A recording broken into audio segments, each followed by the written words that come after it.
Assalamualaikum warahmatullahi wabarakatuh. Egaa hordoftoota fi kabajamtoota keenya guyyaa har'aa kana seenaa addaa tokko kan waa hedduu irraa barattanii fi ittiin bohaartan qabadhee isiniif dhiyaadhee jira.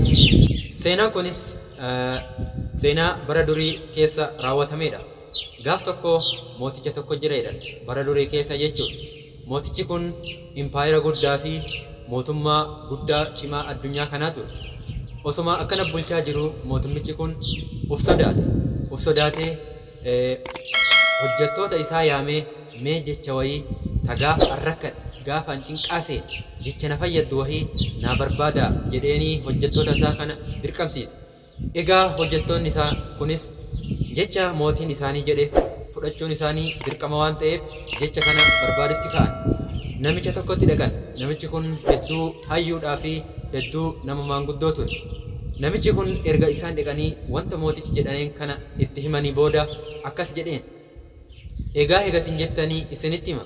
Mootichi kun jecha ani isiniin jedhu kana jedheeni jecha xiqqaa wayii waraqaa irratti barreesseetti kenne.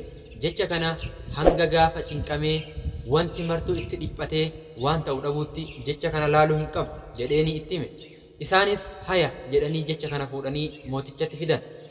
Osoo kana jedhanii jaarsi kun ergaa wayii itti dhaame.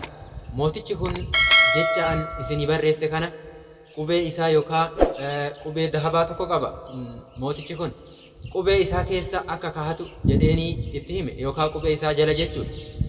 Akkuma isaa inni jedheen kana fuudhanii mootichatti kennan. Mootichi kunis ergaa tana fuudhee qubeellaa isaa jala kaayate.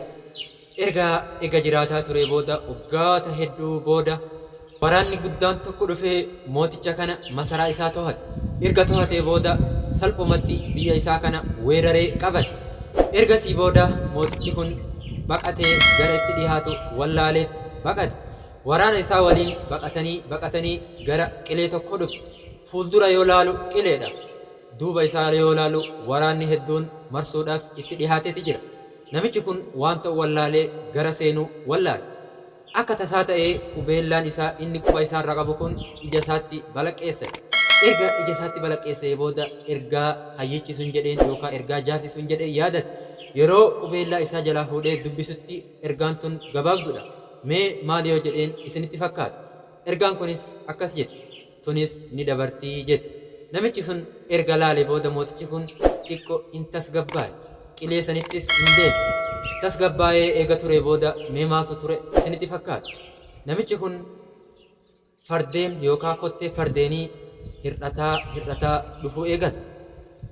Egaa wanti kun maal ibsaa? Waraanni edaa karaa inni darbe dhiisee karaa biraa badee jira.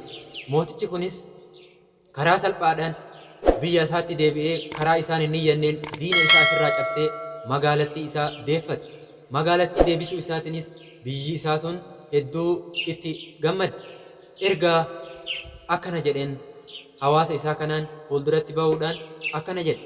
Egaa jabeenya keenyarraa kan ka'e diina keenya barbadeessinee daaraa goone jechuudhaan itti dubbate. Ammas akka tasaa ta'ee qubeellaa isaa itti calaqkeesse. Yeroo kanas ergaa jaarsi jedhee sun yaadatee xiqqoo tasgabbaa'ee tunis nu dabarte. Egaa waa hundaafuu irra oollee jirra jechuudhaan yaada isaa jijjiirrate. Egaa hordoftootaaf kabajamtoota keenya seenaa kanarraa maal baranna yoo jettan, seenaan kun yaa'u namni tokko erga ati waa gootee fi booda waan cinqaa ta'e san dagatee kara biraatti fudhatee akka ifii waan ifii godhee tokkotti godhata jechuudha. Kanaafuu namoonni waan akkanaa kana akka irraa qusattanii fi seenaa kanas ergaa hedduu akka irraa hubattan asumaan ergaa kiyya dabarfachuu barbaada. Egaa seenaa kana fakkaatuun hanga walitti deebinutti asumaan nagahatti isiniin jechuu barbaada. Assalaamu alaikum warahmatullaahi wabarakaatu.